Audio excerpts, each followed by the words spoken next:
Mistakes happen. It's just part of life. Unfortunately, some mistakes are easier to fix than others.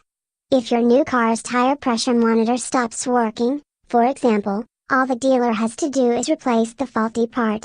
But if your new car is one of the 2019 Ascents that have just been recalled, Subaru has decided the best option is to simply replace the whole car. The problem, according to Subaru, the affected vehicles may not have received all the necessary spot welds on or around the B-pillar. Because of that, the vehicle's structural integrity is likely compromised, increasing the risk of injury in a crash.